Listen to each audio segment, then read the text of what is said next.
260 predators caught, 12 investigations, no Emmys because the Emmys are stupid, multiple spin-offs and copycats, one hardcore community, and it all started with this hilariously bad episode. This is the first episode of To Catch a Predator from November 2004. Taking place in Bethpage, Long Island, 18 men would show up and 9 of them would be shown to us, with a special emphasis on one predator. Unfortunately, this was a bad episode of television. Chris was inexperienced in his style, which we'll talk more about later. The focus was on online safety, and it wasn't as fun to watch as the other episodes. But I hear you ask why? Here's why. This episode starts out with this scaremongering intro with creepy music and suspects walking ominously to the door. Nothing happens at all, and we get this group of children alone in a room with this adult they've never met before. Do you have a seat over in that chair, please? Hanson asks them whether they've been approached by a stranger on the internet, as we're told that 1 in 5 children have been approached for sex online, and I'm gonna need a source on that for 2004. The internet was barely past dial-up at this point. How are 1 in 5 kids able to access it, let alone get solicited for sex? Oh yeah, the parents are there too, seemingly just to admit that they have the computer literacy of a 1380s peasant. After some more tangentially related background info, we finally get the introduction of an iconic group.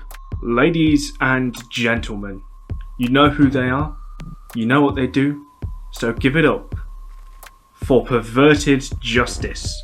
This is what a 13-year-old girl looks like. Are these chat rooms really that creepy? That's the whole reason for the show, Chris.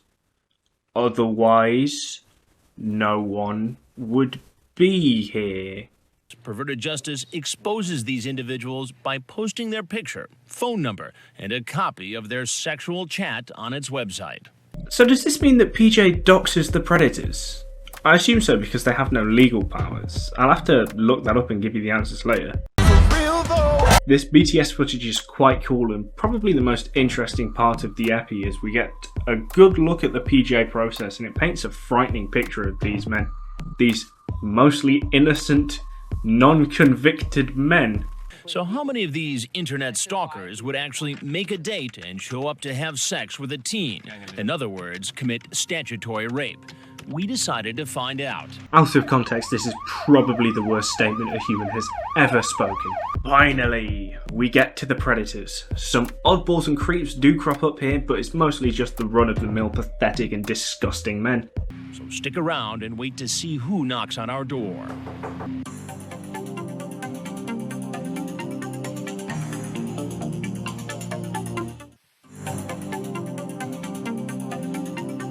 TCAP has always had good music. This man, screen name Ed in NYC, thinking he's talking to a 13-year-old, says, "You feeling horny right now?"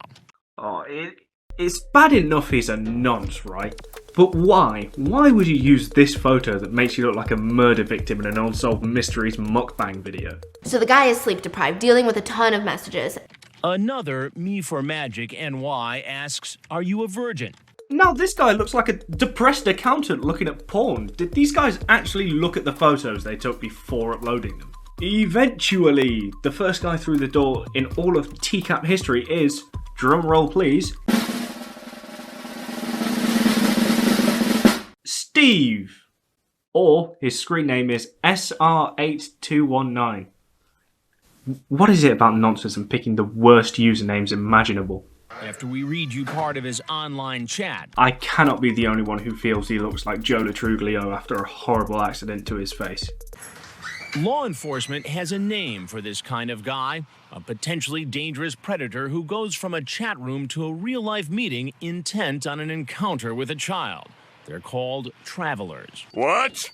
What? Since I am an Englishman, hey. Banter, banter, banter, banter, banter. I don't think I will be using that name for them because I could end up in a lot of trouble if I describe travellers with that definition. I knew. You knew what? Exactly what's going on. Just take your hands out of your pockets for me. No, you don't have to put them up. Okay, no problem. I knew what was going on. Sure you did, pal. Even though this had been never done before. Past all the competition. No. So you were obviously suspicious in the beginning. Of course I am. I'm always suspicious. Always? Do you do this a lot? No, this is the first time I've actually did show up to see what was going on. And you expect me to believe that? Yes, I do. This whole interview is a great window into Hansen's inexperience. He doesn't go further with the questioning after that highly sus line. There was no opening line when he came in. No Hansen zingers are to be found here. Hey, Tex, how you doing? Paper towels right over here. So did you bring your swim trunks? You are a fast mover. Please have a seat right there. I don't want to be on the news, dog. Well, it's a little late for that, dog. Sir, I'm not a really predator, sir, but I'm just... You're not a real predator. No, sir. Just a pretend predator. He said before that he was nervous when he did this, but it all adds to the feel of the episode and is part of the reason why it's not that good. So next, the accountant who likes porn, like all accountants do, all of them are porn-obsessed freaks, comes in. His name is Moosty, and he looks musty and crusty. Also, his dress sense really dates this episode because it screams early 2000s. Unfortunately, there's not really much entertainment to be had with his interview. So this is just a game to you? Yes, it's a just game. It's only a game. Why you have to be mad? By the way, I absolutely despise how the text appears on the screens for the Predators. It looks so fucking goofy. So now we come to Dark Hero, whose appearance in this video I shall keep brief. It turns out he has a history of mental illness with possible suicidal tendencies. So we've disguised his identity but included him in our report to illustrate how there's no telling what kind of unstable character might show up for a meeting with a minor. In my opinion, the show was always at its best when it focused on exposing the stupid and those that blend in with society, which they do later in the episode with the firefighter, by the way. By adding somebody that is so clearly saddled with a mental illness sort of detracts from the idea that it could be anyone and just puts more focus on those that are struggling mentally. It doesn't really help anybody, in my opinion. Although this guy probably is the most overtly aggressive predator for this investigation. This episode is so clearly more about journalism than entertainment, which is... You're able to see it through things like the FBI members and such turning up and answering general questions, and the show sort of suffers for it.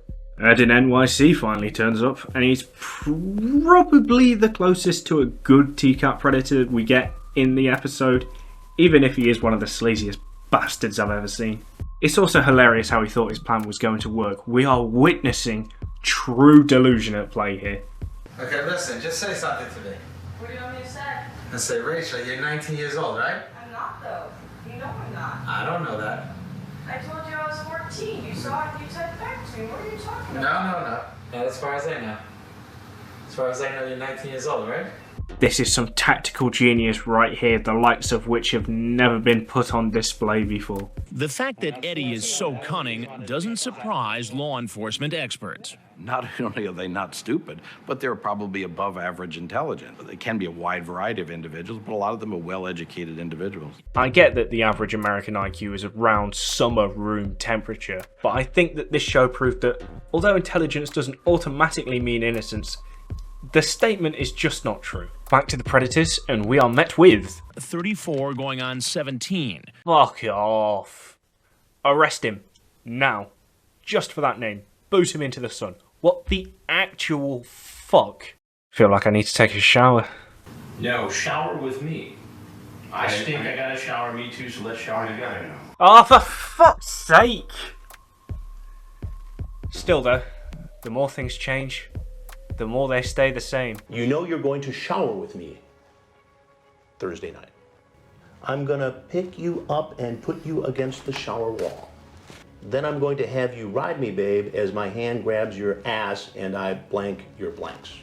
Shortly after, due to too many men, we see the first runner in TCAP history. And with no police, that's all we get from him, as he slips away back into polite society. Next up is, who cares? Makes sense, I suppose, though. An abomination of a screen name for an abomination of a man. Whilst Chris grills him, another guy turns up, so he just agrees to go to the basement. Okay. My only question is, why the fuck would you say yes? Just leave, dum-dum. Instead of showing us that guy though, we get a montage of the men that they caught, and it's truly incredible how none of them have ever done this before. It is truly astonishing how they caught a load of first timers. I suppose though it's not too dissimilar to what the guys were trying to do. From 23-year-old Mike, known online as MUXACB 2003. Holy fuck, it's Rafa Benitez! Then he says someone was impersonating him online. Ah, disgraceful. Don't they know that this man led Valencia to UEFA Cup glory? Put some respect on his name. You can't put me on TV. This is the dumbest thing they all say. Like, I'm sure the TV station that went through all of this effort would have thought of it, you degenerate oxygen thief. Also, why do people cover their faces? The absolute lobotomized idiots. Some talked probably because they thought I was with law enforcement, although I never pretended to be a cop. Yeah, I wonder why they thought that. You may not have ever overtly impersonated a police officer, but with things like your demeanour, possession of the chat logs in general circumstances, you very heavily implied it. Like was said, it is probably the reason that most of them talked to you. Back with Eddie, because TCAM just loves to bounce around the predators. I don't know what other conclusion you can draw. You can search me for a condom. I don't have one on me. And just like that, he's innocent. Besides, she's supposedly a virgin, so she's never had sex anyway, so I certainly wouldn't want to be the first. Sure, pal. Dark Hero is back again and says, I'm ashamed. Why are you lying to me now? Now, I don't know the entire effect that schizophrenia has on a person, but this guy was in the chat for ages and got extremely aggressive at points. It feels like he's trying to do this for sympathy. And now we get to the firefighter predator, Ryan4686, who gets a serious amount of screen time compared to the rest. He pulled out, initially because of an unrelated cop car near the Sting house, went home and decided to have a wank in his uniform. The mind of a predator truly is a completely horrifying thing. He just doesn't come back, so Chris and the gang actually go to his job. It ends better than the last time we looked at them going to a predator's house. Normally this is where I plug the video, and you're right, here it is.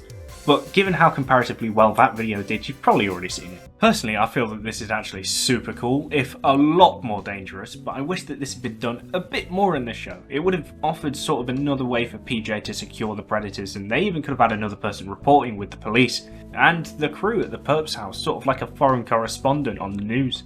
After that, we get a short roundup of the predators, and that's it for the predators in the show, explaining that Dark Hero was put in an institution whilst the firefighter was charged. We get the parents getting scared, the kids being educated, and the advice they give slowly starts to get worse throughout the episode.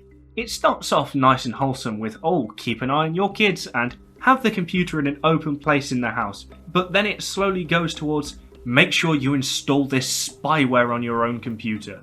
Anyways, that's going to be it for now. Please be sure to subscribe as I have more TCAP episode reviews coming your way, plus the Hanson vs Predator stuff remastered on Mondays. Like and comment, and hopefully I shall see you all later.